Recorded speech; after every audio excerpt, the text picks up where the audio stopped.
Pulavinaka, Talafalava, Malalele, and Kia ora family. Welcome back to the Nesian Money Show. My name is Joe, and today we've got a very distinguished guest by Sinaumea Taufao. Is that how I say it, Sinau? Yeah. Sinaumea Taufao. He's a very accomplished person, and I'm just going to read to you a brief intro of for Sinau, and just to welcome him on. Thank you very much, Sinau, for coming on today. It's a very late evening, and thank you for agreeing to, after Sinau's at a conference today, down here in Sydney for a conference on one day, and it's 9 p.m. in Sydney at the moment, and he's squeezing in precious hours of his time away from his wife who's at the hotel. Thank you. So love to Sinau, Mrs. Sinau. We have to get you something for this. So guys, Sinau is the co-founder and director of WT Compensation Lawyers and is the practice leader for the firm's Queensland Workers and Compensation and Total Permanent Disability practices. He's a proud Samoan lawyer and passionate advocate for the Pacific Island community who recognises that our community desperately lacks representation. Being raised in a close-knit big Samoan family in Ipswich that migrated from Samoa, he comes from humble beginnings and strives every day to give back to the community. Sinau started his career at a top-tier international firm, Minster Allison, before specialising in personal injuries law at a national injury specialist firm. His time spent in corporate law affirmed his passion to fight for the underdog, as well as to educate and serve not only the Pacific Island community, but the wider community overall. Welcome, Sinau, and welcome to the show, man. Thank you for being here. You're too kind, man. You're too kind. That introduction. Oh my! Whoa, what an introduction! Well, it's all true, man. So it's gonna be. Own it. That's it, man. Welcome. Yeah, thanks. For the Guys. before the first question, you're from Ipswich. Yeah. You grew up there. No, I grew up in the north side of Brisbane, and it wasn't until because mum and dad are pastors of the church, so it wasn't until they were posted out to the Ipswich area that we had to make the move. And to be honest, at first I was like, no. Where are we going? We're going backwards. Was there still all farms and everything out there back then? No, not really. It was just I had heard a lot of wild west stories, and I was like, ooh. Well, it's a beautiful spot. Great vibe. What you go to get away and relax and enjoy your downtime there? In Ipswich? Yeah. Bro, is it the meat pies in Fernwood, or is it Ferndale? No. It's the to be honest, it's the lagoon in Springfield. Yeah. Nice. They've built this new. I was gonna say. I was like, last time I was there was no lagoon in Springfield. So it's got to be there. They've got a nice shopping centre, playground for the kids. So just go there and spend some time with the family. Oh, nice, bro. What can you tell us a little bit about your background? How it was growing up in Ipswich? Yeah, bro. We'll go back to Samoa first. Man. Samoa, where were you born? And then we'll go from there. Born in Samoa. Mum and dad have always been pastors of a church. Yes. But I've spent the first, I think, 3 or 4 years of my life in Samoa, and then I went under the care of my grandmother. So my grandmother was the one that took me in, and that's why for all my cousins that are going to be tuning in, you all know who the golden child is. So don't even worry about it. So Grandma's favourite. So she took me under her wing, and we moved to New Zealand and did the good old high school or primary school and intermediate was in Auckland or in Auckland. Oh wow! Auckland. And then mum and dad moved there, and then I moved back with mum and dad, and they went all the way to the bottom in Invercargill. Oh wow! Yeah, so we were there for 5-6 years. Then we went back up in Invercargill. Yeah. Oh, what was that like? Oh, bro, it's like it's white. It's like a needle in the haystack. Just all the farm boys there, and they're just tough.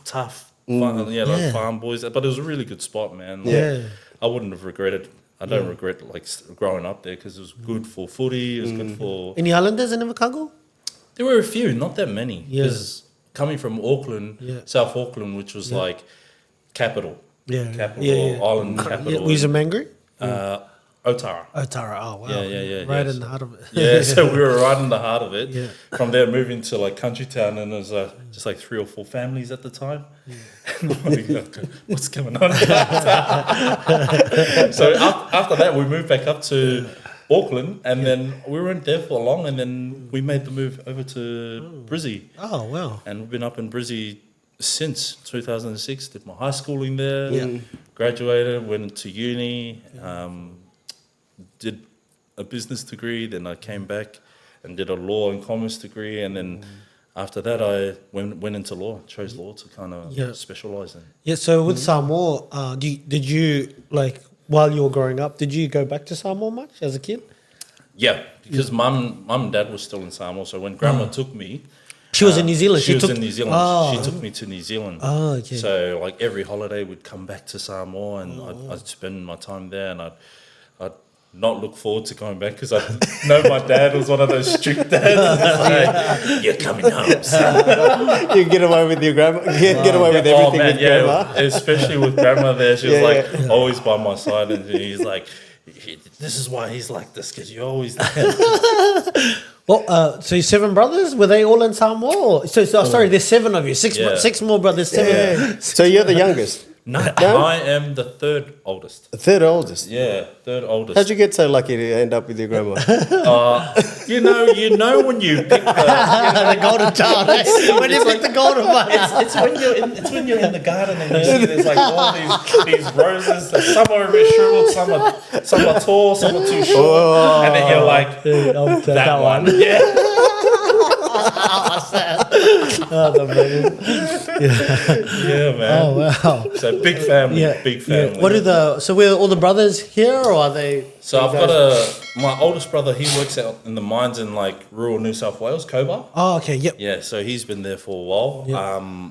But the rest of us are all up in Brisbane. Oh, nice. Brother works with government. The other Yeah. one, a couple of them that work for government. One's like practicing to be a teacher. Yes. The other one does IT, and the other brother is a plumber.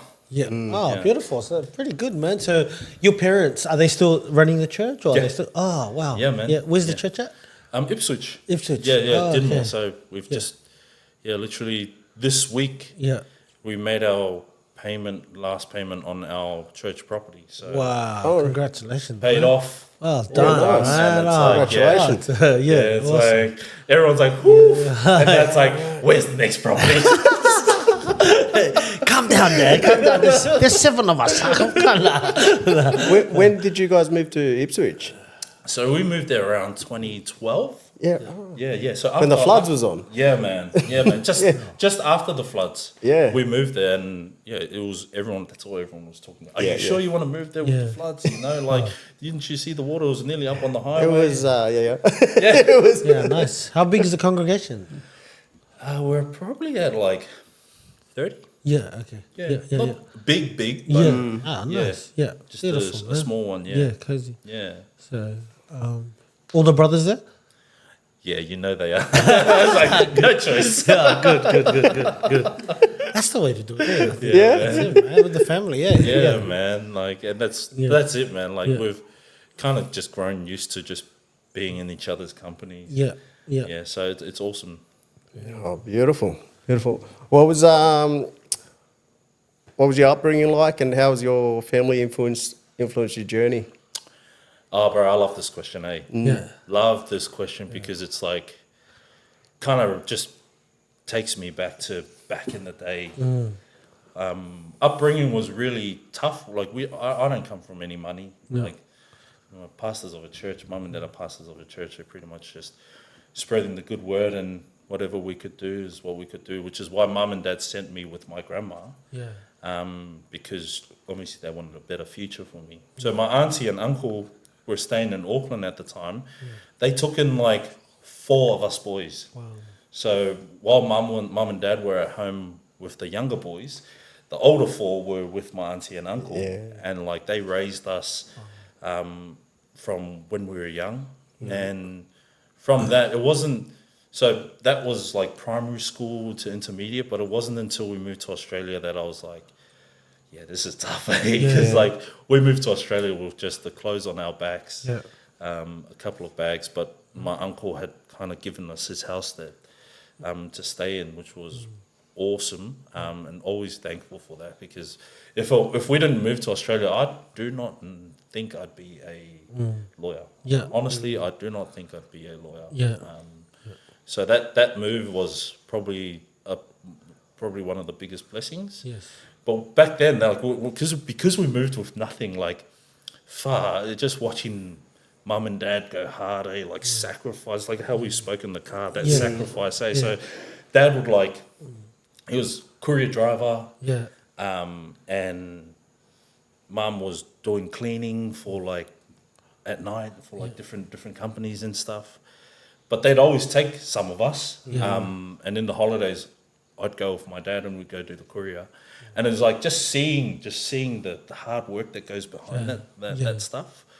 And I'm like, at the time, bro, I was like, this is what always gets me, because this is why, like, with my kids, I'm like, yeah, you got to be grateful. You got to be grateful, because back in the day when we moved here, like, our dinner most of the day, like most nights, was rice with sugar. You know how you do rice and sugar. You know it. And then if we're lucky enough, rice with sugar. And if you're lucky, you get the butter.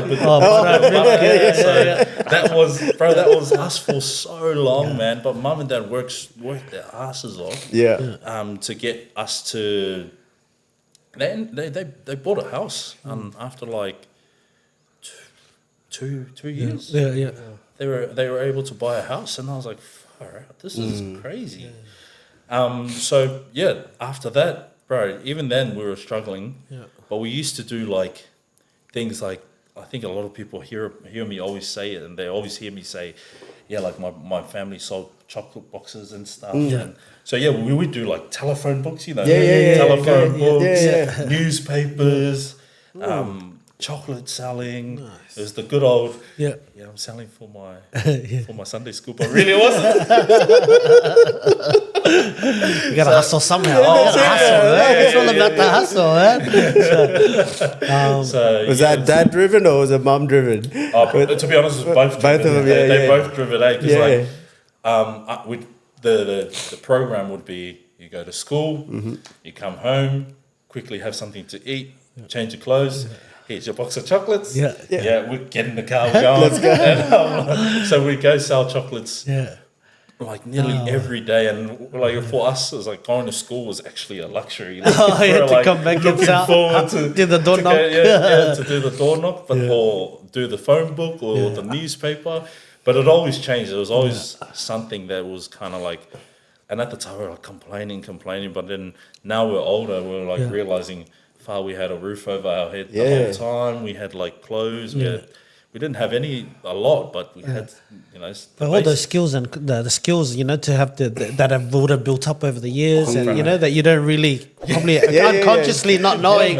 I'm selling here, bro. I'm knocking on the door, I'm making some money. I even use, like most of the time, I catch myself using the words that I used in my chocolate selling spiel when I'm talking to clients now. Yeah, wow. It's like, tell me. Tell it $2.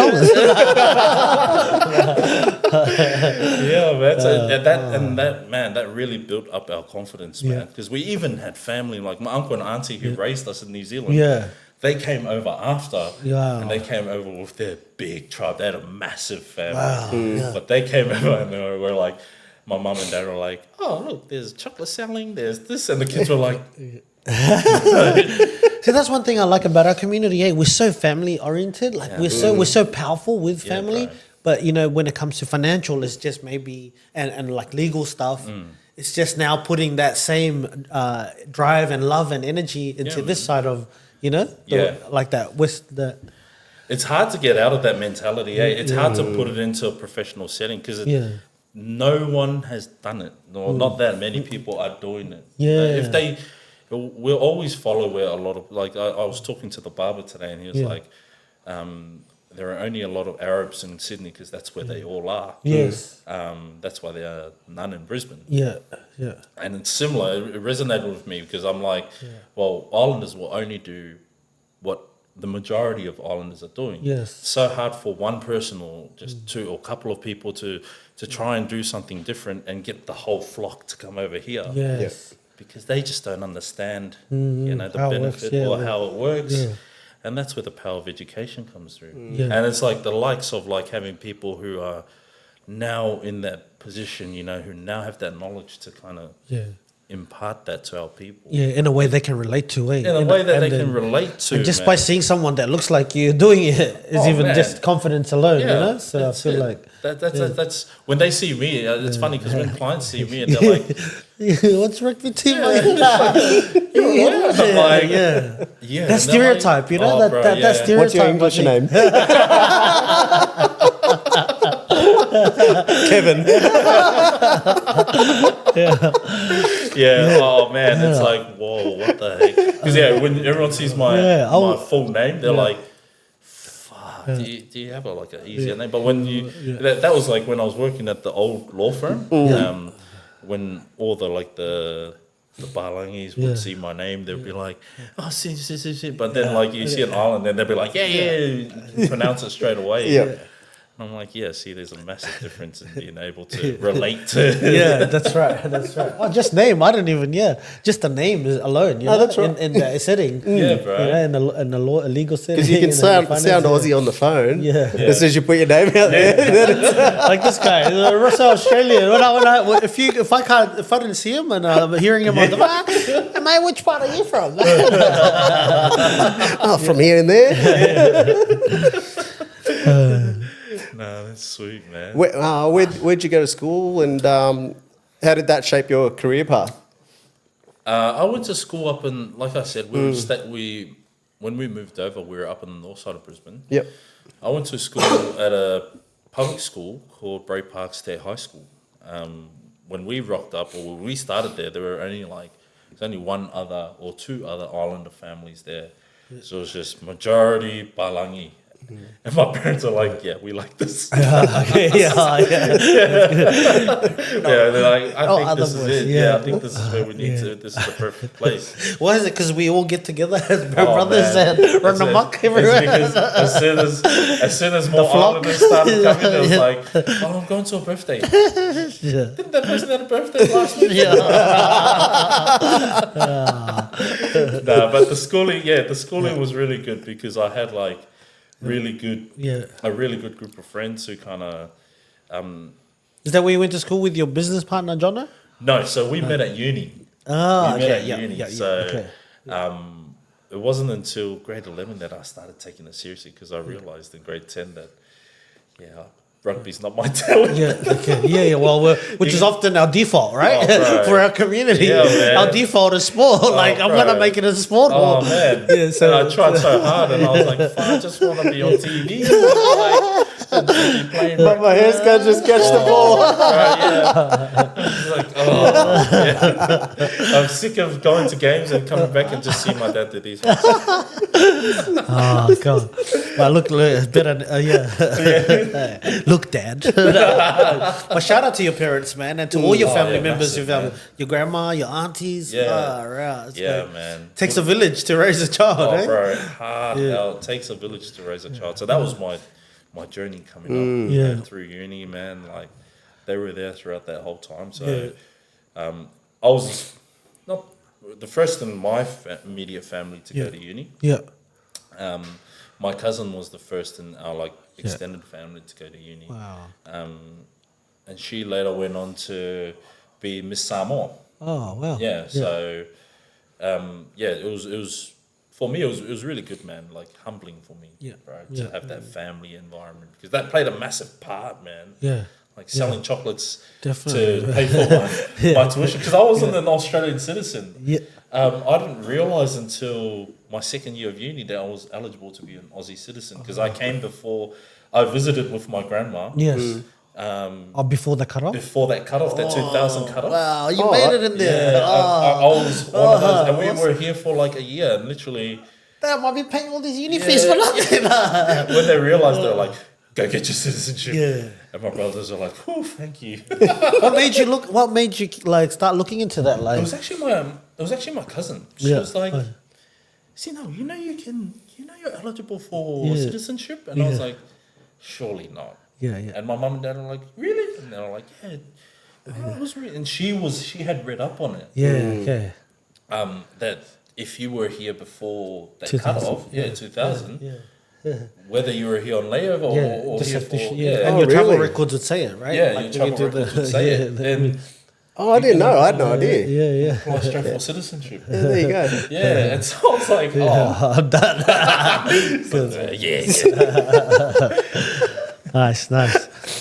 Yeah, what made you get into? So what like made you get into law, and when did you realize that? Look, I want to be a lawyer. Like, bro, it's a story that I probably don't tell enough, but it's a story that kind of like, it came from a place of pain, man. Like for law to actually go into law, because around the time I graduated, I finished and then I went into like a role after uni. But then after I was working, and then at that time my brother had given birth to his daughter. Yeah.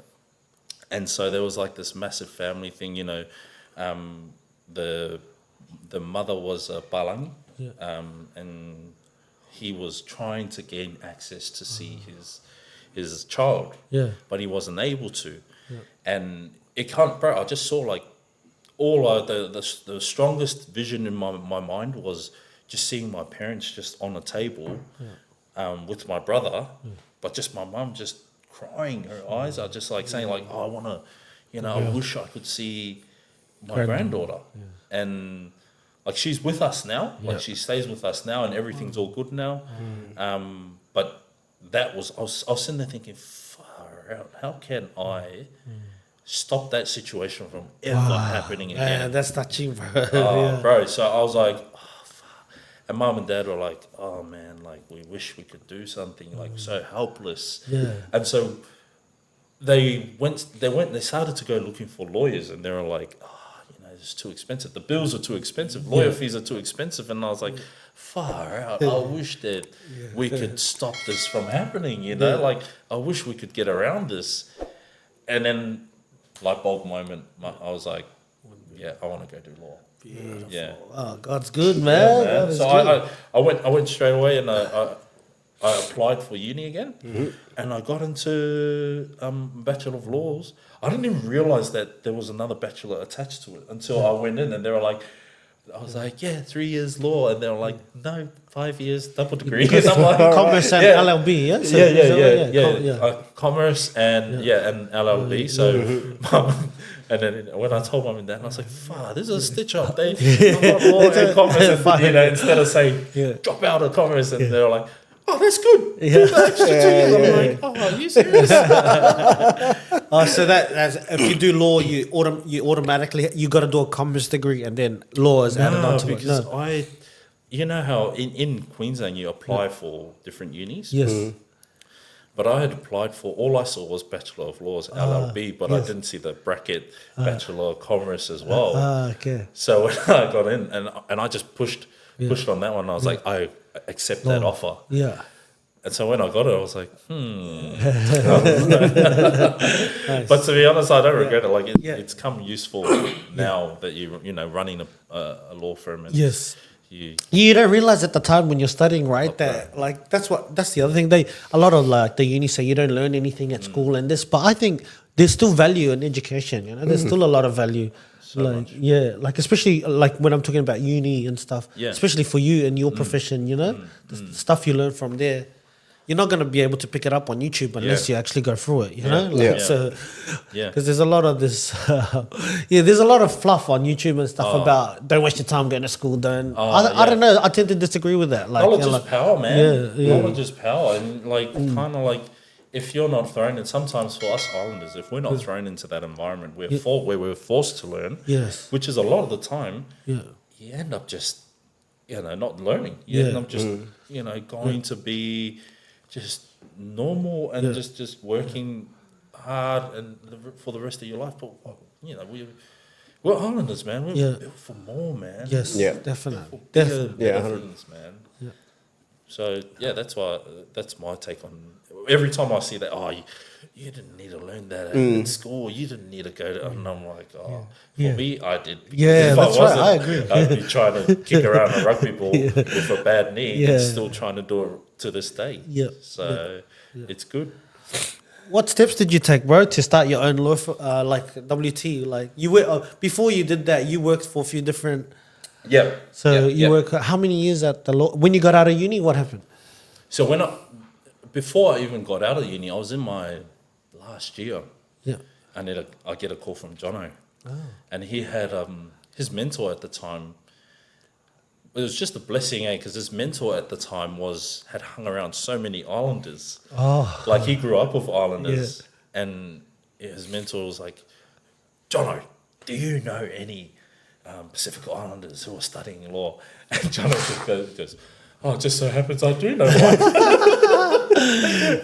So he gives me a call and he's like, are you still studying law? And I'm like, yeah, I'm in my last year. So he was like, bro, I need you to come. I need you to come down to this event. And it was funny as I still remember the look I got from that supervisor. Oh, yeah. Because I was actually coming from footy training. Yeah. So I took my suit to footy training. And after footy training, got into my suit. And I was still a little kid back then. I had like the boots hanging off my backpack. I had a hanger hanging out of my backpack. And he was like, as soon as I rocked up, he was like, bro, what the heck is this? What do you mean? I'm here, I'm in a suit. That's what you wanted, right? And he was like, oh, this is not going to go down well. At least you didn't have a rat's tail. No rat's tail. I just went to meet the supervisor, and the look he gave me was like, he was just like, oh, I'm so disappointed right now. But I was like literally, after like talking to him, he was like, all right, I want you to come for like an interview. So I went in for an interview, but the interview was at his place. And we just got to talking, and it was just a normal conversation. He was like, to be honest, I just want a Pacific Islander in the space. And it was in personal injury. So I've never practiced anywhere but personal injury. Yeah, right. Yeah. So excellent. I'm like, it's like stuck with me. That's your calling, man. You're a specialist. So how long have you been practicing in the personal injury space? Since 2016. 2016. 2016. Yeah. You want to move fast, man, to be at your law firm. That's pretty quick, right? Bro, yeah. We wanted to. It's always, to be honest, it wasn't always a vision that we had. You know, the general pathway is graduate, you go to a graduate position, you slave away, and then you get like promoted maybe to like associate, and then you slave away, and then you get promoted maybe, the chances are even slimmer, to senior associate, and then you slave away for a lot longer, and it's like, are you even going to get to like become a partner of a law firm? It's tough, man. Yeah, we're just saying not everybody's cut out for business, because I think because the lawyers get paid really well, right? So it's hard like the incentives are not really much because the pay just keeps going up. So it's sort of like, why do I need to start my own business when I'm getting a share of the company or getting dividends or whatever? Yeah. So it's sort of like it's weird, because like everyone thinks that, and that's one thing that I'll say is like lawyers, they start off on really, really, really bad money. Yeah. So they're slaving away for actually a small amount of money. And then obviously the higher you go up, they stay in it because they see like, okay, the goal's up there. You know, I want to make it up there. But there's a lot of hours that goes into reaching someone else's goal. So it's tough, man. Yeah, you're right, man. Like, but everyone thinks, oh, he's a lawyer. He's got good pay. I was a lawyer, and I was like, yeah, you're making more money than me. What is a typical starting salary for a graduate lawyer? Does it depend on the specialization or? Sometimes, but right now it's good because we're in a economy now where lawyers are hard to find. More and more people are. After COVID, it like flipped the industry upside down. So it's so hard to find lawyers with experience or with more and more experience now because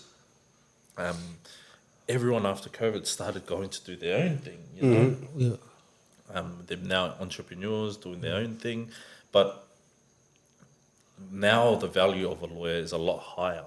So it's better to be a lawyer now than it was, 8 years ago. It's a lot better. So a graduate might come start on 80 grand, 100 grand? A graduate would be looking at, somewhere around the 70 to 90. From there. And then you work your way up from there. Nice. Yeah. So why? Let's go back. But why did that manager? Why did he want specifically Islanders? To be honest, like I got to know him really well. It's funny because he came to Samoa. What national was he? He was Australian, He's like Aussie, straight Aussie, Aussie, Ocker Aussie guy who just grew up. He had a tough childhood as well, but he grew up around a really nurturing Islander family. That's why he felt so closely related to the Islanders, and he just really wanted to see an Islander. And that's what he said. Like, I just really wanted to see an Islander in the industry.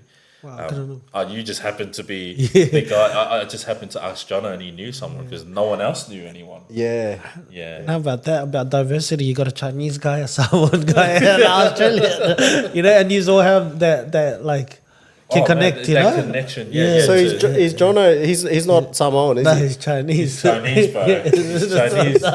This would be a good movie, man. Born and raised in Cairns, but he grew up around. Like you see him, man.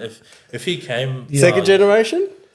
Second generation. Yeah. In Cairns. Cairns, man. Like, and his story is really good as well. Like, Like he comes from nothing as well. His dad's a painter. Yeah. And, like, I don't want to be the one to tell it, but I will tell it because he's not here. But his dad used to paint paint portraits in the middle of shopping centres, and he used to do his homework behind. Oh, bro! So it's like, it was like, wow, man, like he understands the struggle of coming up from nothing as well. So and that connection, like you had the Islander boys around you the whole time, and then you were able to connect with a Chinese guy who's probably completely you probably stop him from the bullies. I don't know, like how did that come about like that? Yeah, friendship? We met at uni, but I was playing in a uni team. I was playing in a uni team, and he was staying on campus. So every Wednesday he'd just come down and watch the teams, and he was just like, and in those uni comps, it was so rare to find an Islander playing in there. Oh wow! But they had wanted to get an Islander on their team for so long. But I went and played for not their team, another team. And he was like, oh man, who is that Islander dude? And then he came up and we got to know each other. And then we just knew each other from uni, man. Nice. And just were close in uni. After uni, we were close. Best man at my wedding. And then, it just grew from there. Oh, bro. How good's that? Yeah. And now he's out exploring. Jono, we know what you're doing. Hey, what's it like to run a day-to-day and the challenges of running a law firm? Yeah, a lot, man. There's a lot there. At the start, it was... I guess the challenge changed, Like, at the start, the challenge was making sure we were able to get the work done at a high quality to make sure our clients were obviously satisfied at all times, while at the same time figuring out how are we going to get more clientele in, which is where the brand exposure and trying to get out in the community was. So the challenge was making sure that we were allocating enough time to our work, our craft, which was being lawyers, but also allocating our craft to making sure that we're out in the community doing things that kind of generated income or generated clients for us. Yeah. And that came down to just, sometimes I just, hey bro, you're on your own today. I'm out in the community. Yeah. Which is like that's the nature of our relationship. I've always been, I guess, the guy who was generating the people to come in. And Jono was the one who was kind of like making sure that all the systems and stuff were in place to make sure we were able to implement it. Yeah. What's compensation law? Like, can you... So compensation law is like, a lot of people, it's referred to as personal injury law, right? And it's when people are involved in, like, I'll talk about our industry. So it's car accidents, work accidents, public accidents, and like TPD claims. Yeah. People who aren't able to return to work due to injury or illness. They're very, very, very broad umbrellas, but there's a system, and this is what's really weird, because like no one knows these systems, or no one knows about the laws around these things, right? For us islanders, is like which is why I'm like, wow, this is weird that we don't know about this. We get into a car accident and we're like at work the next day. We're like, right. We're all good. We just tough it out. Tough it out.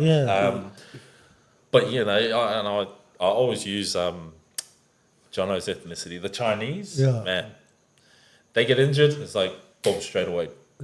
A doctor, get a med cert, take the days off, and make sure that they're calling the lawyer. It's like they're onto a lawyer before they're even calling the ambulance. That's how fast they act on that. And I was like, why is this? And I didn't. To be honest, I didn't even know what personal injury was. Until I started working at that firm, and I was like, whoa, I didn't know what this was. But it was like, okay, well, let's see how we go. And I was finding that like islanders were all getting into car accidents, work accidents. Public accidents, and there's insurances for everything under those umbrellas. But as islanders, we just sit there, we don't do anything. We just. Well, I don't think we know about it. No one knows, bro. No one knows. And that's why compensation law. I felt very strongly about it, because like no one knew about it. And everyone's like, look, you just get injured, just tough it out. And it's that notion of, I want to make sure that I'm feeding my family. I don't want to make, it's... My health can suffer. I can put up with it. Can you give us an example? Say, for example, I'm going to work, driving there, and I get in a car accident, I get injured, and, I could be off for work for a while. So what's your, as a, it could be your partner or your wife, what are they supposed to do for you? Okay, so what you're meant to do there, right? Like, number one, if you're on your way to work, and this is the law in Queensland. If you're on your way to work, you get into a car accident, your first thing to do is to call the ambulance, call the police, make sure that everything is documented. Second thing is you make sure that you call or you go to the GP to report any injuries that you may have. Documenting everything is the most important thing. Evidence is so important for us. Is how are you meant to know what injuries you suffered, or how are you meant to know that you were involved in an accident? Through these people. Now, a lot of people think, I'm injured. I don't have any access to any compensation. No, you're actually wrong. Like, if you're on your way to work or on your way from work, you're actually covered under the work cover legislation in Queensland. So you can make a work cover claim, rest at home and make sure you're getting all your physio and all your treatment, but still have that insurance company now pay your wages. And I think we're just too scared to do that. In the same sense, you can also then make a claim for, there's CTP insurance that we all hear about, and it's called compulsory third party, but everyone pays it. It's like home insurance. We're all paying for it, we're right? all paying we're for all it. Contributing. We're all contributing, but we're not all making a claim when we should be. If you're injured, that's the claim that'll help. Well, that's the insurance that will make sure you get that assistance. The CTP. CTP, right. So when you renew your CTP, you're actually putting money into a pool where it's insuring any of those issues. The roads, the accidents. No, I mean, I know you as a if you get injured from it. Because you're paying for it. I understand. But I thought it was always like, oh no, that'll cover the car, for the other. That's like in a way. insurance. That's car insurance. Yeah, which is a little bit separate to CTP. But I didn't know CTP This was is like a more of a injury. Injury sort of. Yeah. And it's funny. It's like the government's so smart, man. Like they made this insurance that everyone has to pay. Yeah, but not everyone can claim. 80% of people don't even know about it. It's like, you have to pay it, but you know, some people will go their whole lives paying it and not, well, obviously not having to use it.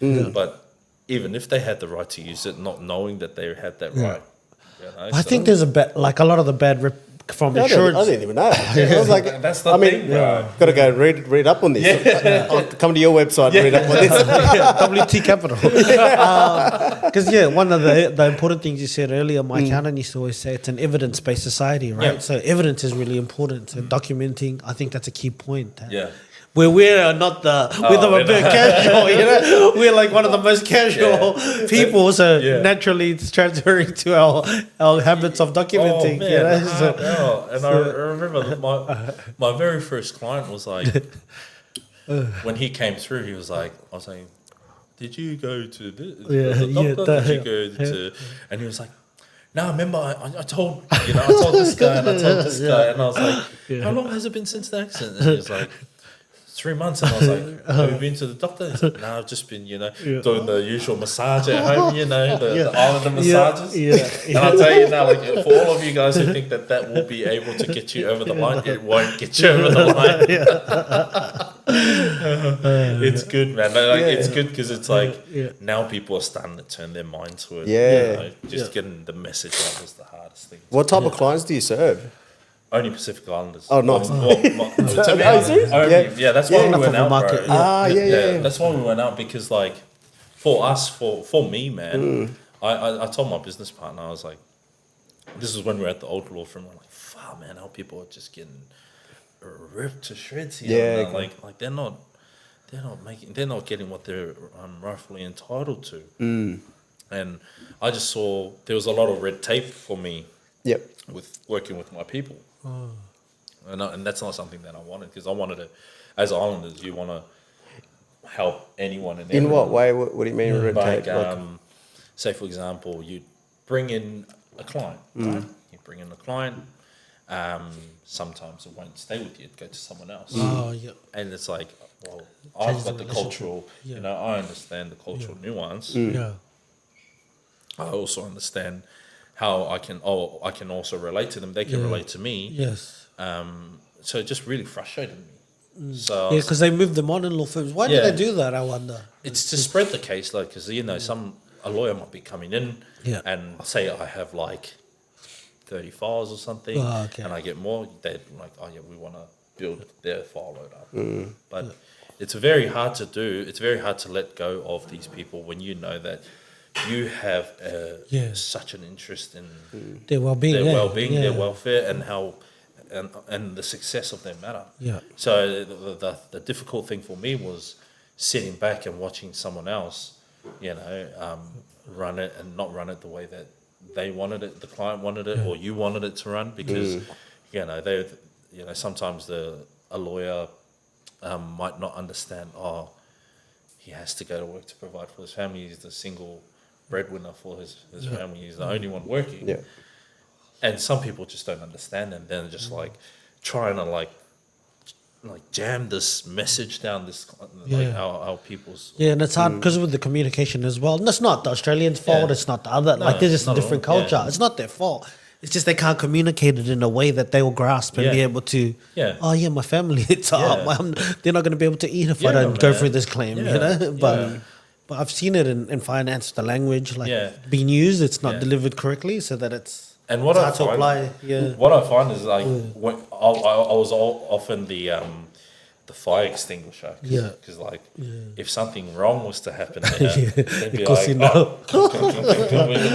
I'm like, well, this is not a good way to come in and see. They're like, we only saw you at the start, and now we're seeing you now. Again, and then it's not a good, as an island, I'll be like, this guy just doesn't even care about me. Man, just left me out to dry, and that's why I'm like, nah, it's not what I'm all about, and that's what kind of like pushed me and my business partner to come out. Was we want to do something for the Pacific Islanders in a way that is easy for them to understand and they can relate to. Yeah. So most of our clients, the number one thing that they just want as islanders is they just want to understand. Yes. Like they hate being spoken down to. And as an islander myself, I completely understand that. And often that's the case because obviously there are some people who come from their backgrounds not in education. So you have like a fresh off the boat islander who's just like trying to understand what's been said, but a lawyer might get frustrated with it, and they're like, blah, blah, blah, blah. Yeah. But the islanders actually being genuine and like, hey, I really want to understand this. Yeah. And that often gets overlooked. Yeah. It's that language barrier, eh? It's the language barrier. But they're trying to explain it to them. It's like, hey, Sione, sign here. And they just don't get it, bro. And they're like, oh, what am I signing? I don't even understand. Well, the bad thing, this is like, this is really bad. When I was like, when I'd see a lot of clients who they come to me and they're like, I'm like, oh, did you know what you signed? They're like, yeah, they came and put it in front of me and they just told me to sign. And I'm like, did you understand what you signed? And they're like, nah, they just told me to sign here, here, here. And I'm like, well, that's no good. Yeah. I was like, and he goes, yeah, there's like 30 pages, so I didn't want to read it. And I'm like, well, no, you can. Their job is to communicate it to you. Yeah. What I mean. And like shorten it and make sure that you understand the main points or the points that you want to know. And they're like, oh, yeah. And then most of the time, this was during that fire extinguishing stage, I'm having to tell them, well, this is what's happened. This is what you signed. And, it's there. You've signed it already. And they're like, and for me, I'm like, this sucks. Yeah. What are the other, you right now? Yeah. What are the other areas of practices in law, bro? So apart from compensation law, just for our audience, like man. So there's heaps out there. There's commercial law, there's criminal law, there's like wills and estates, there's property, anything that you can think of. There's a lawyer for it. Yeah, okay. The purchase of this house, there's conveyances. Okay. The purchase of if you buy a TV and it breaks before you even use it. There's consumer lawyers for that. Oh, so like the cars one. Yeah, like the car ones. Yeah. So you buy a car. You buy a car and it breaks, you get a lawyer for that one. Wow. So there's heaps of different lawyers, and you could literally just. There's lawyers for sports people, like as we all know, like a lot of our players get into a bit of strife. Yeah. They get a lawyer. Sports lawyer comes in and fights for their bats for them. Wow. Yeah, so heaps of lawyers. Anything that you can think of, there's a lawyer for. Yeah. What's your experience in what the attitude of Pasifika people towards money? Is this a trap? Or Look, I just sort of...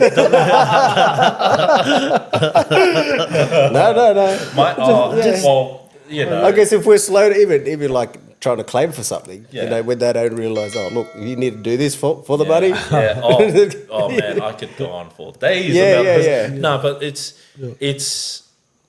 it's tough, eh? Like my experience with Pacific Islanders with on their take on money, especially in the compensation field, it's just making them understand. I struggle sometimes, a lot of the time, because it's so hard to get through to them that you take off your days here and there. You're having to rest. And I tell them, rest. You take that day off and you go to the doctor and you make sure that you get the meds and you rest. And they're like, nah, I wanna go to work. They go to work and they'll make what, $100 that day. Yeah.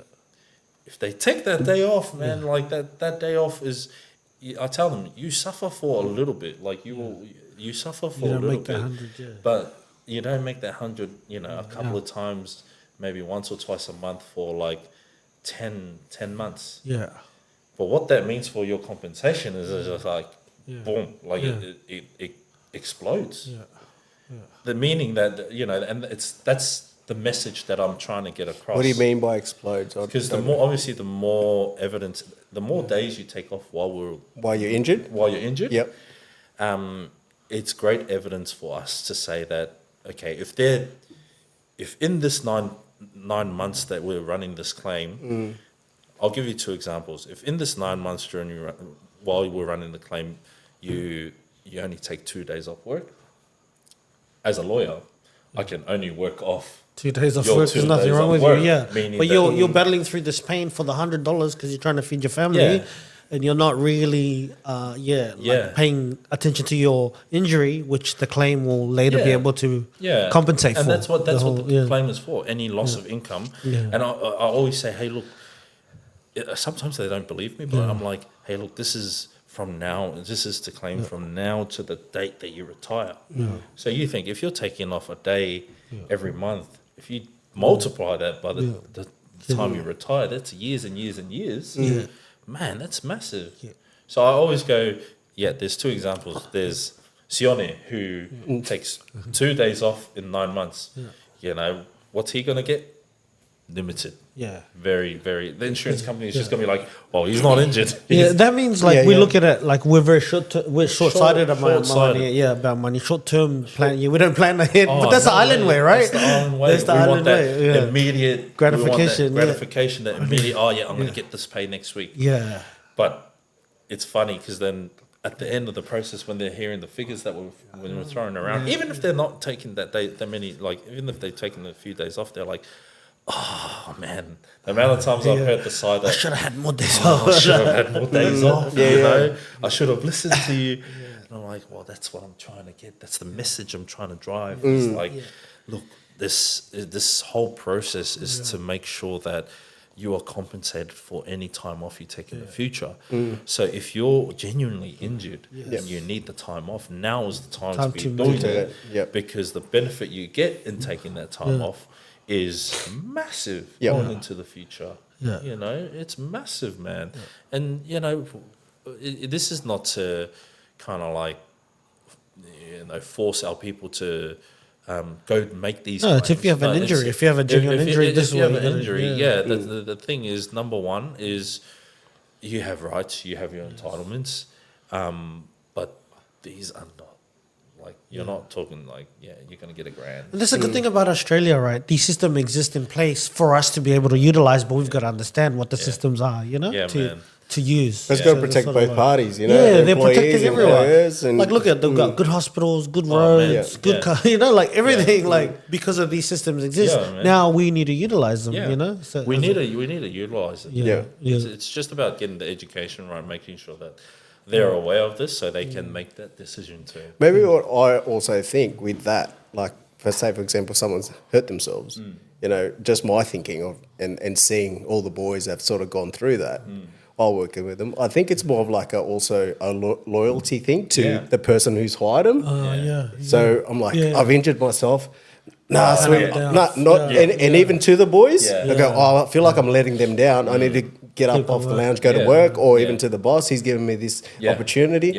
But, you know, yes, that's all well and good, but understand when you're injured, and take your time, and because it's all gone through like the proper way of it's going to affect you later. It's going to affect your family later. Work with the system because they all understand that. And naturally, naturally. And it's, bro, you are so right, like that thing that we're such loyal people. We are such loyal people. So when we're like, that guy's given me the opportunity. He's feeding my family. I'm going to do everything I can to make sure that. But at the cost of my own health. So I always say, look, if you're injured, man, like, at what cost are you going to, you know, because if that employer, you just got to look at it this way. When you're in trouble and like you're actually at a point where I actually can't work anymore, will the employer stay by your side and be like, I'll keep paying your wages while you're injured? You know, that's right. 100%. That's true. And that's why they're like, but But no commend those employer people. could and will. You know, really, Yeah. most won't. Like it's Most won't. impossible anyway. impossible. Yeah. They can do a little bit, but no, the law will cover you for that. You know, that it's like you'll be covered for the rest of your Yeah, life man. if you've actually injured Yeah. yourself. So, I think that's take the loyalty off it and just sort of step back and Take put your it family easy. first. Yeah, put yourself first. Put your family first. Yeah, you know. man. I always tell them, take it easy. Like Yeah, that. yeah. Like, look at yourself. And again, this comes down to us being short-sighted on things. We're wanting to take care of our family now. Yeah. But we're not looking at a classic example was I had a man who was like, oh, I'm injured. And I'm like, take some time off. He's like, I can't. I'm the breadwinner for my family. So he didn't. Literally 3 months later, because he kept working with the injured back, man, he ended up crippled. Literally crippled. So things like that, situation like that, where we like to put our health before, or like not our health. We like to put our health last. But put everything else before our health, because it's not in our nature to do it. You know, it's, we just. We come from a line of warriors, you know. We just will do anything. That's right. Whatever cost. Yeah. I will make sure my family or my village eats. Well, that's the biggest thing. Health is wealth, right? If you don't look after yourself, you're not. You can't help everyone else in the family. No way. Yeah. One of the other things I put it down to also with our lack of like vision or foresight for money, because money, I think in the islands in Fiji it just came in 1967, like the use of currency where we got the Fijian dollar, but probably since the 1800s maybe we started using currency. It's not long. It's like 100 and something years compared to like the Jewish, the Australians, the Chinese. They've had it for thousands of years, money, so currency. So I think our DNA is still growing in it, but having these kind of conversations is like, helps to put perspective and then maybe take the right action to improve it, Yeah. I think so. That's true, man. Yeah. Like, I wish we could go back there. Y'all have to rely on money. In Samoan culture, fa love it. Whālawe in Samoan is like a problem. The English translation is a problem. Okay. So problem usually means money out, not money in. Yeah. But it's a term commonly referred to like for things like if the family has a funeral on, they call that a whālawe because you're putting, and I don't know if where the term kind of derived from, because I never used to hear about it back in the day. Oh, really? Yeah, but it's a thing now because one of the highest income generating things for the islands is like these receipts that we're sending back, like the money that we send back. These things. Yeah. So every time you have that whālawe, if the families come together, they put together money, whatever it may be, mats, and then they put it together and then help help with the whālawe. Yeah. So yes, it's so prominent in the communities, like in any community. To be honest, it's now a culture, But it's always been in our blood. Yeah, I think back in the day, culturally, like you'd have the fisherman, the mat maker, the carpenter, and then you'd contribute that way. There was no financial sort of contribution. You didn't have to give money because we're sort of bartering back in the day. But now, because the society's changed, all the monetary systems have changed. Yeah, it's hard. We haven't, I feel like, fully adapted to make it, equal for everybody. It's more like the guys who are earning the money. Or to everyone, But sometimes I know we sacrifice our family's well-being, like with the insurance, like what we're doing for that one day dollar to give. But I mean, it's not a bad thing. It's our custom. It's our culture. But I don't know if it could be improved or if there's a way where. I'm still searching for that. If you've got the solution for that, please let me know. I feel like everyone looks at it negatively, but how can we do it so we can do it? Like giving, like with a smile, like without draining the bank. Well, it's changed, right? Like the culture. You're right. Like back then, it was like what you could give in terms of what you did. Like. But now it's like it's majority is money. You know, and it's not easy to make a buck these days. Yeah. It's not easy to make money, but it's for me on my personal take on it. It's we have whalawalavas all the time. Yeah. So that's why I feel like I can speak on it. But it's like it's now like a culture. Yeah. It's now like it's gotten to a point where it's like, okay, we got this thing. We got to make it big. We got to make it Get as much as we can. Get as much as we can. Yeah. Which is it's good from a cultural and family sense. Like you're contributing to that. Yeah. But the question you got to ask us after that is what you said. Yeah. At what expense are you making that? Yeah. Like who's suffering? Like some people some families will go 2-minute noodles for 2 weeks because they've given something to that, and there's nothing wrong with that. Again, it's our culture and it's our custom. How do you sort of judge it? Who allocates how much in the family, or is it the oldest brother gives this much and then you work your way down? Changes with every family, but usually they do like all right, this is what we're doing. We need to come up with say $2,000. Yeah. You each will, even share. Each of you will bring, say, like $100 or $200 to the table, and then that's how you do it. Divvy it up like that. Okay. Yeah, okay, nice. Yeah.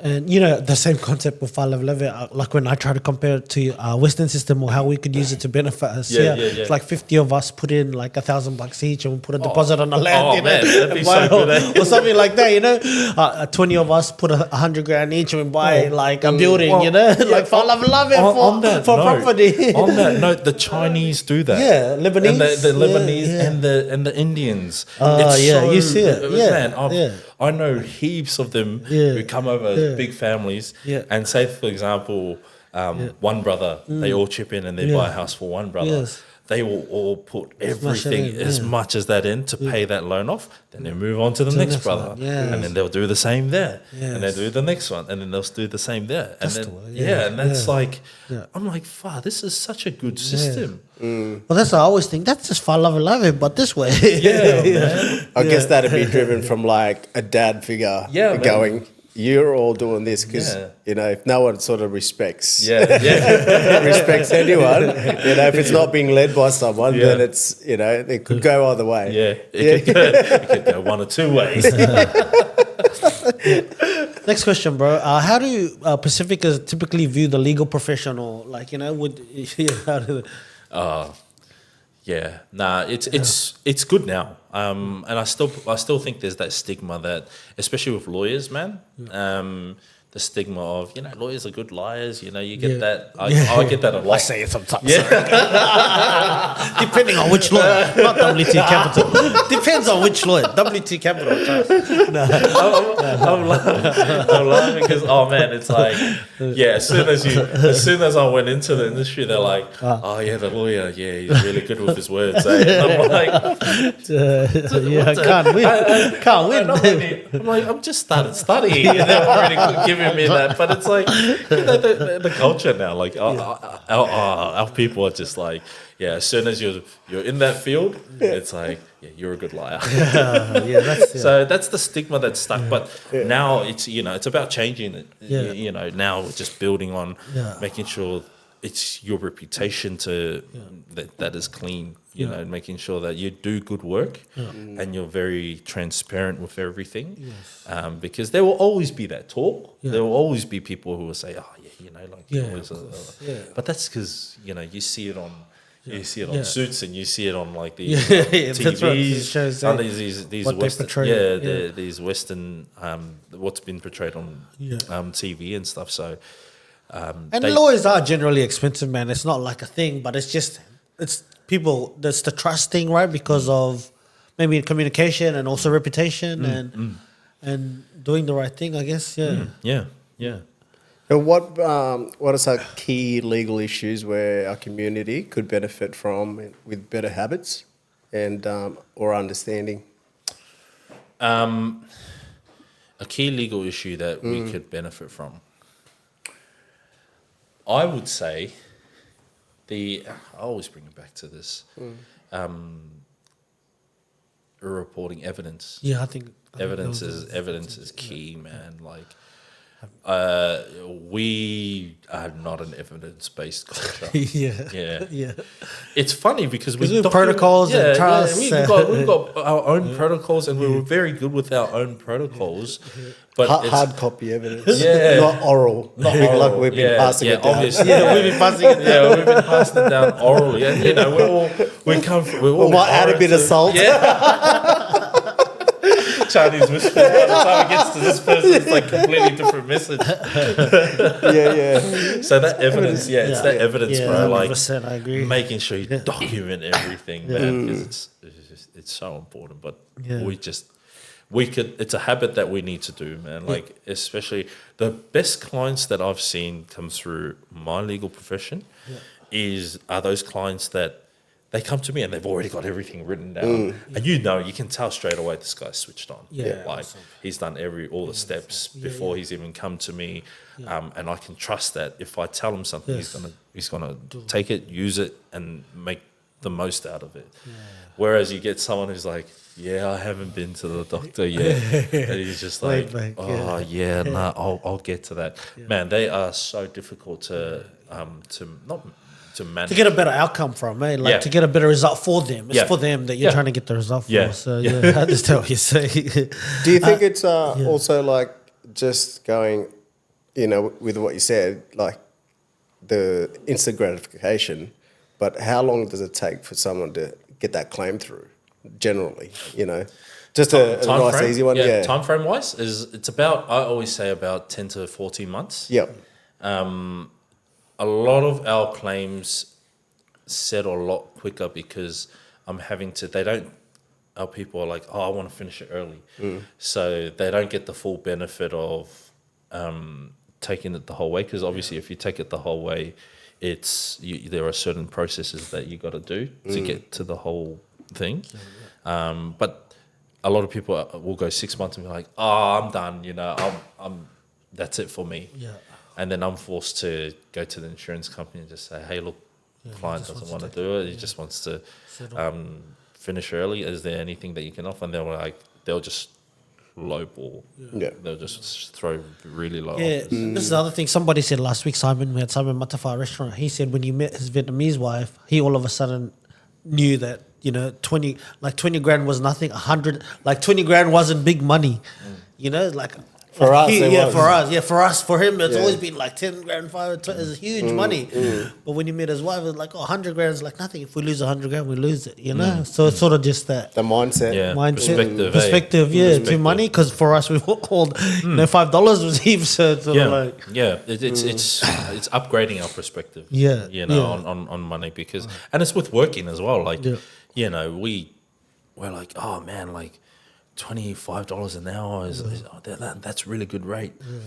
I'm like, come on guys, but you're destined for bigger and greater than that, man. Like, we should all be aiming to be like really be aiming hundreds and hundreds of thousands of dollars. Yes, that's right.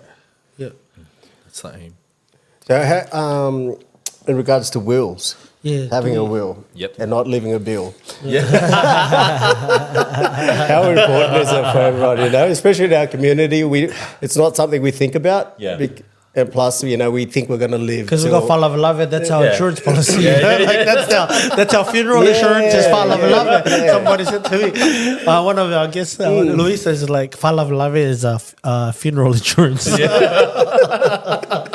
That's so true. That is so true. It's our fear, but but we don't think about it. We're just like, we think we're going to live to 80, and we think we still got time. But like, especially with us, a lot of us die young, and it's quite important to get get your will together. Yes, and we do have Pasifika lawyers that work in the space. Oh, nice. Yeah. So and they are doing some great work in the space, which is really good to see. But they're encountering the same issues, right? Because got to get them on. Our people, oh man, and I know they'd love to come on the show. So Lana, you're up next. But it's. Our people are so used to just, we'll do it later. We're procrastinators, right? Yes. But you know, you can't. We live in Australia where there's a system of, you know, if someone passes away, you don't get straight access to that. You know, we're back in the islands, you may be able to. I'm not sure about these. Now days, they but- walk into your house and start taking things. Yeah, I know. Even if you're still alive. That's your brother. They borrow it forever. Oh, shucks. man. Yeah. Man. So, Yeah. it's all about preparing yourself or preparing your family for if you were to suddenly leave. Yeah. You know, you're right. I'll leave a will rather than a bill because you know what's ultimately who suffers. Yeah. Who suffers? Who are the main sufferers when you go? Direct family. You know, your wife and kids. Then your parents, your brothers and sisters.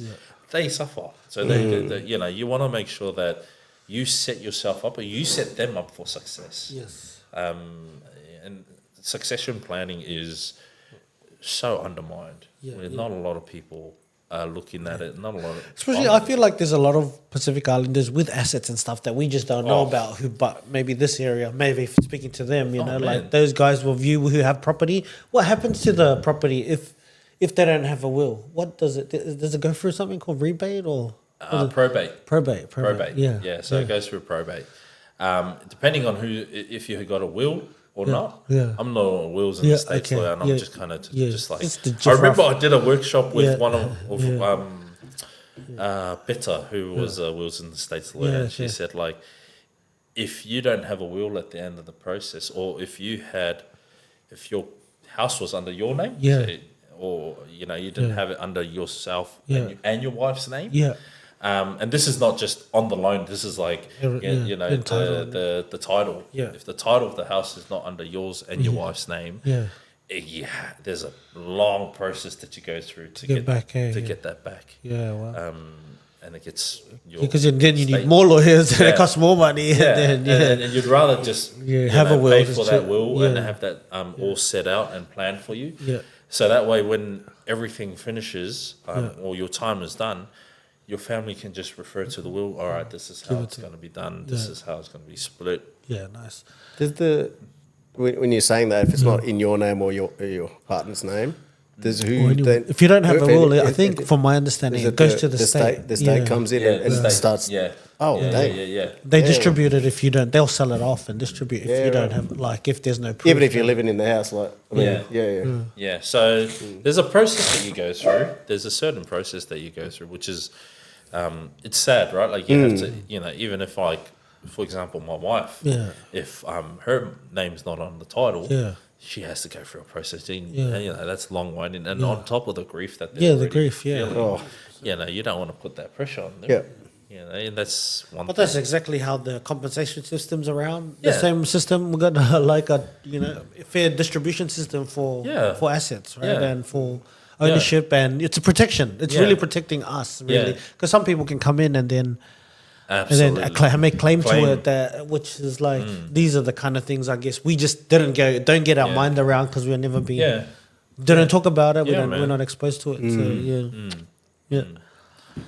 man. Well, how can someone find a good lawyer, and what should they look for? I always say you get what you pay for, right? With lawyers, everyone will go, we'll go the cheapest lawyer. Yeah. Sometimes the cheapest lawyer isn't always the best lawyer. Yes. You know, with especially everything law related, you're looking for quality rather than the quantity. Yeah. You could have the cheapest lawyer who does a half-assed job, and then by the end of the process, you're left in a worse situation. Yeah. But if you just spent the extra money for a good lawyer, you know, who could do the job properly, make sure that it's done to a high level, you know, do the service at a high level, you'd be in a better off position. But how do you find a good lawyer? I always go, first things first, go with a lawyer that you can trust. Yeah. It's all about trust. Yeah. Like you can have the smartest lawyer in the world, but if you don't trust that lawyer, it'll never, ever work out. So go with a lawyer that you can trust. And what do you look for in a lawyer that you can trust? A lawyer that you can actually communicate with, but a lawyer that's also contactable. Responsive. That's man. the accountant and lawyer, and financial professional. And Responsiveness is so important, man, because that's how you build the rapport, but that's also how you build trust, right? Yeah. Like I know a couple of firms where the person would hear from them at the start and then won't hear from them in like 6 months. It's like pop up and they're like, oh, what's the update? And they're like, well, you went away for 6 months, but if you have a lawyer where you have a question, you just like, boom, hey, I can call you up and at any time of the day, I know he's going to answer or at least return my message or something or get back to me. That's what you look for in a lawyer, someone that you can trust, but also someone that you can contact. The main two. Yeah, I agree. Just keep that phone call to a minute, yeah? Because when you get that... That's the thing, eh? Like, everyone's like, oh, and you know what? I always say, don't drag out your conversations. Don't ask him how he is. But, you have some lawyers who will just do it out of the goodness of their heart, just like answer and sweet. And we'll never even put anything like that in the system. But then you have a lawyer that'll be like, it's 7 o'clock at night. How long was that call? You don't want that. That's not the sort of lawyer you're looking for. Guys, I'm not that lawyer, just so you know. So what can clients typically expect to pay in a compensation claim? It changes, right? Because the way you charge, you're meant to charge. So there's in Queensland, because personal injury is the most highly regulated area of law. We are the highest. We have the highest regulations, or we are held to such a high account, because back in the day, it was cowboy land. Like people were like going to like car accidents and work accidents, just throwing their business cards there. And they're like, honestly, like this was back in the day. I'm just here dying. Take my business card. And it was something like, there's things like that. And they'd be like, there were no rules around it. And back then, like people were getting away. They were like, we'll charge 60% or we'll charge 70%. It really shouldn't be that way. Like it's now that's not on. And you should only be billed for the work that's done, right? So what I always say is, if you have a firm that comes back and is like, we'll charge you 70% of your legal fees or of your claim, that is big X there. But you guys take a lot of the risk with, because it's no win, no fee sometimes. It's all no win, no fee. It's all no win, no fee. So the risk is, that's why when we do an intake, we listen to the story and we vet pretty hard. So we make sure that, number one, we're always wanting to help out, but for some situations, it's just not commercial for us, or it's not, we aren't able to help. Because there's no point telling good old Sam that he can't that he's going to run a claim if you know that it's not a strong claim. It's not going to win. But what can you expect to pay? To answer that question, the solution is it changes. The answer is it changes, because your claim, you might come in with something completely different to Izzy's. Izzy might come in with a whole heap of pre-existing, and you might come in with clean medical history, nothing. So just depends on so we do like a lot of checks to make sure that everything's okay. And there's a different work goes into your claim. You might be heavy at the start and light at the end, whereas Izzy might be light at the start, heavy at the end. But we always what we do, and this was why we started this system, is we always get a cost assessor, so an external party to come in and assess the work that's done. And it's that peace of mind, that transparency, that's transparency, right? man. Transparency. So they know that when they get our bill, it's been assessed by not us. It's been assessed by someone else, a court-appointed assessor. And he gives like proper certificate of independence. Yeah. But if I was to put a figure, like, you know, it depends. I'd say low, you're looking at $5,000. Yeah. But it can go up as high as, you know, depending on the claim. depending on the claim. Do you take percentage ever? Nah. Oh, you don't do percentage. So there's a protection, there's a cost protection, right? Say for example, I'll give you an example, and I'll give some even figures. Yeah. Say for example, our fee is like $50K, right? Yeah. And someone's claim settles for $300K. Yes. You just obviously just take off our fee there, and then they get the rest, the balance. Yeah. But there are certain situations where, like, that person might get surveilled and they're found at the gym lifting, like, doing deadlifts, like 300 kilo deadlifts, and he's got a, you know, there's some issues with, like, fraudulent behavior or, like, issues with liability. Yeah. In those circumstances, or in the circumstances where, say, our fee is $50,000, and then they're like, "Oh, we're actually going to offer. We saw this video, and we're actually going to offer you. You're not injured. We're going to offer you $50,000." Yeah. A lot of people will be like, "What a waste of time," you know. Yeah. But the law in Queensland is that, by law, your lawyers have to drop their fee from 50 to 25. So the client gets 50, you get 50. If it does not matter how your lawyers are your not bill allowed, was $50,000. Then you can yeah. So it's really, the risk is on the lawyer. Even if they say, "Oh, we're only going to offer $10,000," right? Yeah. If our bill was 50, we have to drop it all the way down to 5. So that's crazy, man. But that's fairness, right? There's fairness in the system to make sure that it's protecting the client at all times throughout the process. If they come back and they're like 0, well, that's a no-win, no fee. You know, the lawyers aren't entitled to anything. What I sometimes with that perception of lawyers or finance people with it's a bad rep is like they don't, like, they think it's like, you know, you've done all that work, but people feel like they don't have to pay, you know, and it's sort of like it's like one of those guys, you gotta pay, like, we have to pay. No, you know, someone's done the work, like, you know, I get it all the time, but it's all about kind of like communication, keeping that open, being upfront at the start. It's like, hey, look, this is how you're getting charged. And you will get this peace of mind at the end of the process that someone has looked at it, not us, and assessed it properly.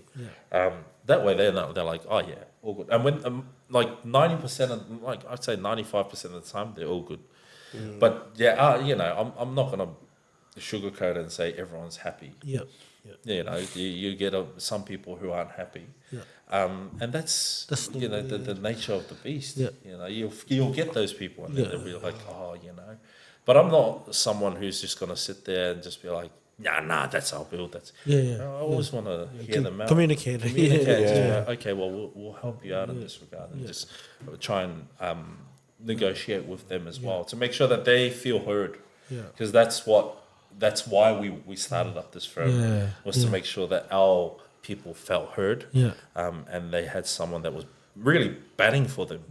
You know, so that's it hasn't been an issue, but you know. But I guess people go to work and expect to get paid, so it's like we're working for nothing until the case gets finalized, you know. So then with brokers and lawyers, I think we were similar. We don't get paid until they win. Like, unless you win, we don't win unless you win. You know, that's the way I always try to. They don't. Sometimes they don't understand that. They're like, oh yeah, he's just taking that money. But a lot of our islanders, when you explain and you sit down and you communicate it in a way that they understand, man, they're just like, okay, well, that's how it works. You know, I can go with that. You know, or I can't. And even if they say, oh, sorry, I don't want to do that, that's fine. At least they know now. That's right. You know? But they can make a decision. They can make that decision. And not just do those ones. Tell the uncles, this guy's dodgy. This guy's dodgy, man. I don't know how that works, because we did everything. She still got the reports. I'm like, can you go back? But I don't think you can go back once you lose it, 3 years. 3 years. 3 years. That's in Queensland. Queensland. Not sure I'm pretty sure he is like a little bit, because if it's serious, the time limitations are a bit longer. I think it's 4 to 5. Mine happened in Melbourne. Yeah. Oh, yeah, Melbourne's 3. Yeah. Okay, Melbourne's yeah. 3. So there, yeah. But that's all good, man. That's God's will for us, so that was all right. You're healed now. You're healed. All right. So our next question: can you walk us through how a compensation claim works? I think we just did that, eh? Yeah. No. I can walk you through. Yeah. Okay. Yeah. Oh, yeah. All I'll right. go through the simpler one, Okay, which is yeah. a motor vehicle claim. All right. So this is the ideal way you'd want to Yeah. run it. Okay. Get into a car accident. You do your evidence check. Go to call your police, ambulance. Go to the doctor. Make sure that that's all documented. Then you call your lawyer. Yeah. Right? Okay. Once you call your lawyer, it's like, okay, this is the process. They lodge claim forms in Queensland. They've got 2 weeks to, and this is the process in Queensland, by the way, guys. Yeah. It might be completely different to New South Wales. Yeah. Every state is different. But in Queensland, you lodge a claim. The insurance company have got 2 weeks to respond to that and say, yep, that's okay, everything's all good.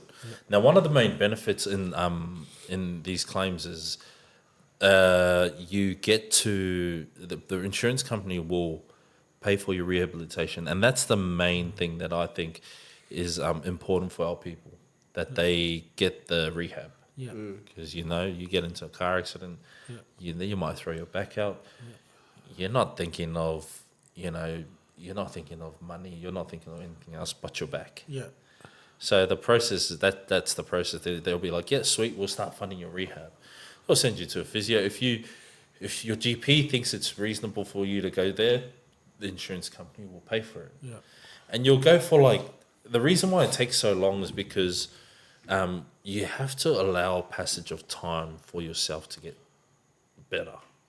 Now, once you get to, and usually it's around 9 months where they say, okay, you've reached maximum improvement. Nothing further can be done. Sometimes it's longer, sometimes it's shorter, but general rule of thumb, it's about 9 months from the date that you injure yourself. At that point, we will send you to see our specialist. Yeah. After that, you will go see an insurance specialist that's nominated by someone from the other side. And then you come together and you, now they do these reports, right? And these reports are what we use to negotiate the matter. Because with the specialist reports, they go into a lot of detail. They make sure that, okay, we're commenting on employment, we're commenting on what future needs they need, what future medications. And then that's what they use to negotiate the matter. Now, most of these claims, they will settle outside of court. Court is really reserved for people who are seriously injured, like in wheelchairs. So you really do not want to be in that category anyway. Yeah. No amount of compensation will bring them back. Quality of life. So that's the general process with CTP claim.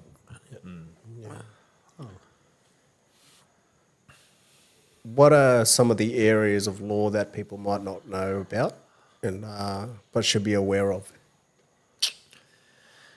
I think the main one is the wills and estates. I've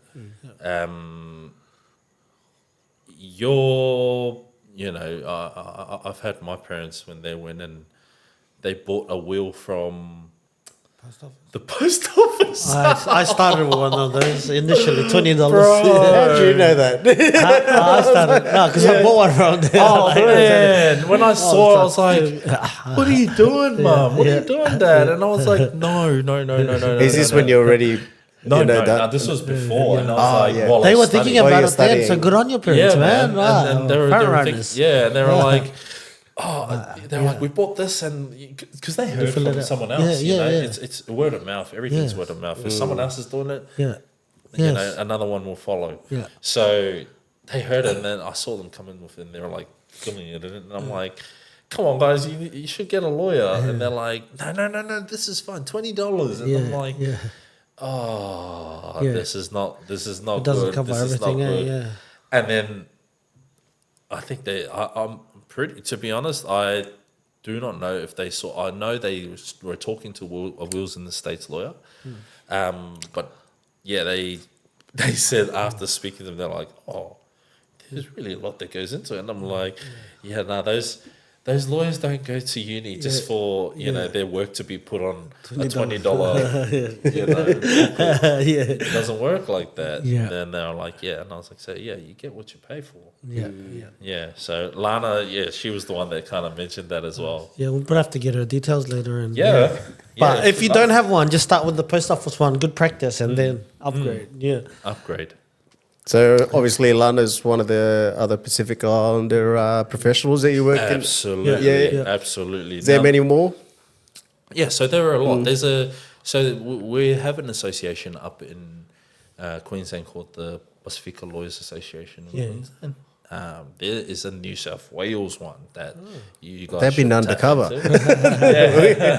They have been undercover, but they were established after the Queensland one. But they have quite a few lawyers, man. Like here in New South Wales, Because it's hard to find like a Pacific Island lawyer. You know, like they're in the trenches, man. Like I know a lot of them that are just, doing the grind. You know, hats off to them. Like like conveyancing's a big one for me. Like everyone's buying a house or property or whatever, and it's like I'm always trying to refer to, if I could, to a Pacifica conveyancer or lawyer. So that's the thing. If you know anyone, I do not know anyone. Pacifica conveyancers. But shout out if you are. Hit the guys up here. How can we, as a community, support and encourage more Pacifica representation in the legal field, as a community? Education. Education, man. Like it's been the number one single most driving factor in getting more people into the legal profession or getting more people involved legally. The more you know, the more you can do. You don't know what you don't know. So, for I think me, law, accounting, and medicine is still those occupations where I think you do need that education. So, for me to get that's how I've literally just been in and around the community, doing workshops, just being like, hey, these are your rights, these are your entitlements. Bam. But sometimes it's at going through school, you are sort of mate, what are you doing reading over there? Come play some touch footy, Peer pressure. Yeah. Man, I had that heaps. But I'm just so thankful that my parents were like, you better get your homework. So with reading, like I'm not a reader. I'm not a big reader. We've just started reading, but so with law, you got to read a lot. Yes. Yeah, because you got to know the law, right? It's a lot of the law will always be. A lot of people think, he's a lawyer, he will understand every single law there is, but that's not the reality of it, man. Like, I don't know every single law there is. I know a lot of laws in the area that I practice in, but I don't know every single law. If there's a issue that I face in my work, I will research. That's when you do the research. But the reading is something that comes with the territory sort of thing, with the job. Were you a reader when you were young? Nope. Okay, so part of your work developed you. I hated reading, man. I hated reading, but as I guess doing that first degree, that business degree, I was forced to read. So I kind of built those good habits then. And then when I got into law, it was like reading in the business degree is nothing compared to what you're reading in law. Because when you're in law, it's like, they give you your readings like 2 weeks before, so like before uni starts, so you can get a head start, because they always say you will fall behind, and that is normal because there's so much reading to do. So much law, right? So much law. I tried to do a bit of reading for the business side of for the uni course. I fell asleep a few times. Oh man, but I've never done so much reading in my life. It's tough. Eh? We can read the Bible, man. We can do that's it, man. You better not start with the asleep Bible. when you read the Bible. Start with the Bible, guys. So I have a question. So off the list, but have you ever dealt with like DVA claims with Pacific Islanders? DVAs in like the veteran affairs. Yeah. It's funny that you asked that, man. Yeah. Like I've been asked that quite a few times. Yeah. And I wasn't even, it wasn't even something that we'd be looking into. We were looking into. It wasn't until recently. So we hired a law student, right? Yeah. Who is like he's about late 20s, and he was in the Navy. Oh, wow. He served in the Navy. Yeah. And so he's going through the DVA stuff. Yeah. And he was like, oh man, like there are so many people that need assistance. Because he was asking me how, if we were doing that area. And I said, no, it's not an area that we've been looking into because it's an area that we don't understand. So it's foreign to us. And he's like, oh, well, yeah, there are a lot of, obviously you know that there are a lot of PTSD. PTSD people that come back from war who suffer from mental, physical and emotional injuries. And I'm like, yeah, well, look, it's, so we're starting to turn our eye to that space, but we haven't really touched on it. Yeah. Why do you ask? I'm a veteran myself. So. Oh, yeah. Commend your service. But like you said, if you don't understand it, because we do have advocates that sort of help us through that. But it's a minefield, and you've got to really know your way through it. So you just can't go in there and do it yourself. So and that's the thing. You just gotta, with that sort of stuff, you've got to know your stuff before you can go in. So I would No, that's all good. All right, next one. Why do you think home ownership should be important goal for Pasifika families in Australia? Anyway, we were talking in the car. Right?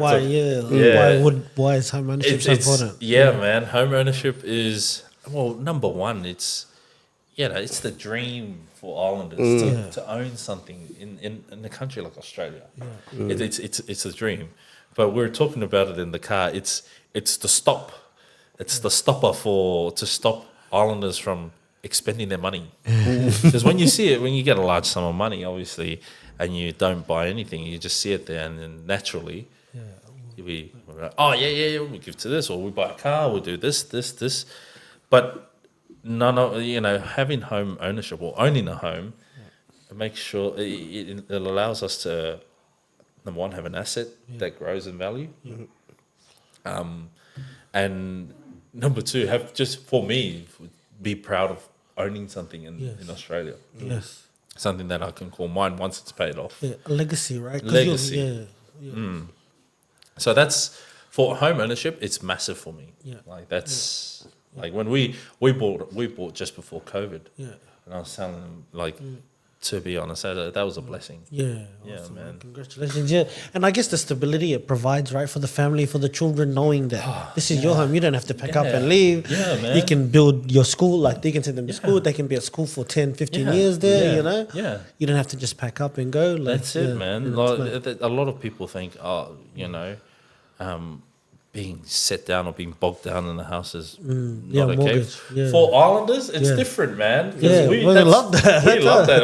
Our culture is about being in a home and staying in the same place. And just building that tight-knit community around us, man. So that's culturally, it just fits for us. Yeah. There are a lot of videos out there. It's like, do not buy your house, or do not buy. Renting is way better, and you got more freedom. Yeah, that's good for you guys. But, that's what I'm trying to push across, man. Buy a family home, stay there. Oh man, because there's too much fluff on the internet. Buy 10, 20 investment properties. Buy 15, buy 10, and it's just like it doesn't suit us, man. It's not for us. Like it can if it just do one first. I say. Yeah, that's it. But you find that when you do that one and oh man, your family is so much, I guess, better off. Yeah. Because when you have that home, you know you can call it yourself. Yeah. You're not having to worry about someone else coming in and be like, "Hey, sorry, we're selling the house. You've got to get out in 2 weeks," or something like that. Yeah. That's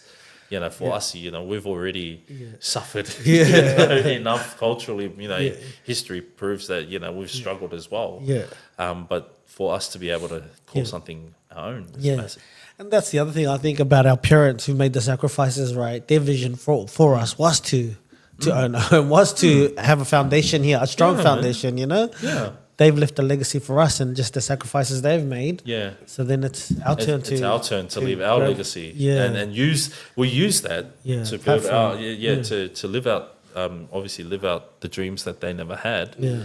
And then build the legacy for the next. Yes. For the next. Yeah. You know? Yeah, that's so important. And, you know, I guess having financial literacy is a big thing that we're sort of lacking at the moment. Oh, man. You know, in your opinion, how can we improve that?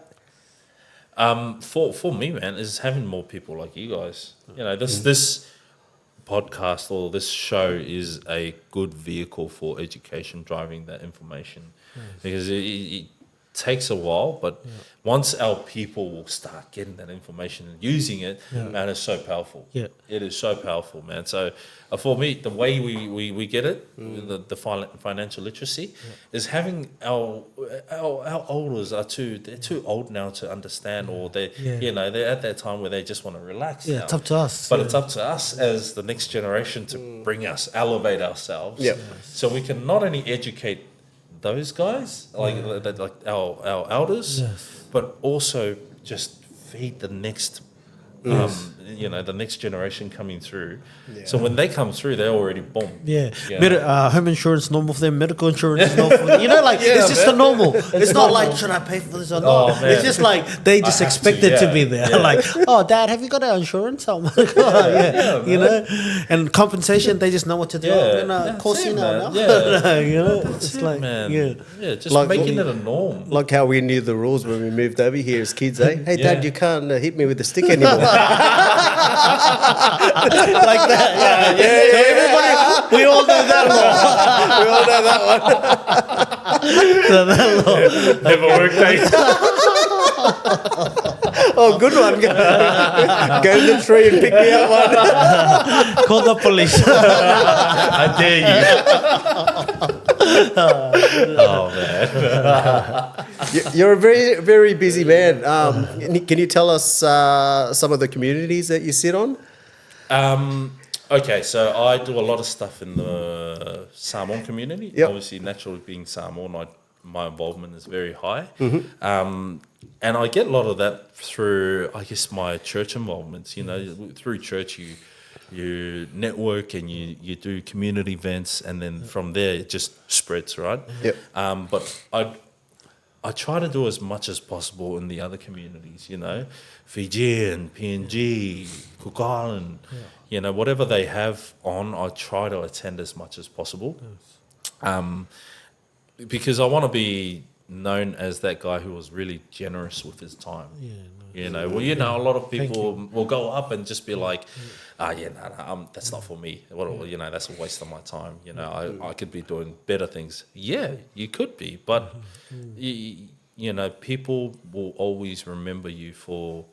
That's one thing money will never be able to get back is time. Yeah. So when I speak about time, it's like, man, when I see things like this, I'm like, I want to give my time. Thank you, bro. Yeah, I was like, man, how much do I have to tell this lawyer? This is for free, man. Don't have any money here, man. Nah, man. It's time, man. I'm already sending it. The caramel frogs and the caramel fritters. Was it the koala? The big koala. Made those boxes. Oh man. Yeah, no, I totally understand, and thank you so much for it. You know? I'm grateful to be here, man. To be mixing it in and rubbing shoulders with you guys, man, is for me it's powerful, man, because we're talking about elevating ourselves, right? You want to elevate your people, but you also want to elevate the people you're around. Yes. That's something that we want to, as islanders, stick together. Yes. If one of us wins, we all win. Yes. The more of us wins, you know. And that's the mentality. Like with sport, it's always been through sport that we've had that mentality. That one, when he makes it, we all make it. You know. Yeah. So now we gotta just apply it everywhere. To everything. With everything. So. Yeah, man, that's it's good, man. It's good to Are you a radio host as well, or something, or a DJ? Yeah. So a disc jockey. I run just a little radio. Oh come program. On, don't be modest. What do we got? It's more of a program. I use it as a vehicle to, similar to this, to bring people on, like groups in the community that want to promote themselves. Yeah. Because what I'm finding is that, and that's one thing that we didn't have, was like platforms that we could use to promote ourselves. Yes. So I use it as like, okay, we had like the political party for Samoa come through, and the group here in Queensland were like, oh, can we come and, you know, promote it? And then I'm like, yeah. So I run that when I have guests. Yeah. So yeah, I haven't had a guest in a while because I've been in and out. So, but that's one thing that I forgot all about that. I know, a little bird told me. We've actually been researching you. I've been stalking you for the last week. It's good, man. Nah, it's good, man. The radio stuff's cool, man. And you know, what channel is that? It's actually a Facebook. It's one of those Facebook ones. So there's a Pasifika TV and radio. It's like they're like a I've seen it. They're like a company that do it all on Facebook and YouTube. Yeah, nice. And that's where our community is. We'll put the link below. Pasifika TV and radio. Shout out. I'm sorry, I haven't been active in a while. Here comes the apology. Don't worry, we'll send you a letter. Sinau, thank you so much, man, for coming on today. Thank you for your time, my brother, and thank you to your wife as well for allowing you to be here today. Yeah, bro, thank you. Yeah, thank you so much. Yeah, man. I think before I go, I just wanted to say thank you to my family, but more importantly, my wife, man. Like, she's been my rock through my whole journey. Like, we started the firm with, and she was heavily pregnant, or she had just given birth to our second child. So I was like, are we doing the right thing here? But she stuck by me through it all. So, man, massive ups to my wife for her support throughout the whole Make the journey. most of that room service. Come on. Bring the whole family over. Pull out my calculator. Oh, awesome. Thank you. Thank you so much. Thanks, Sinau. Thank you, guys. Thanks, guys. Bye.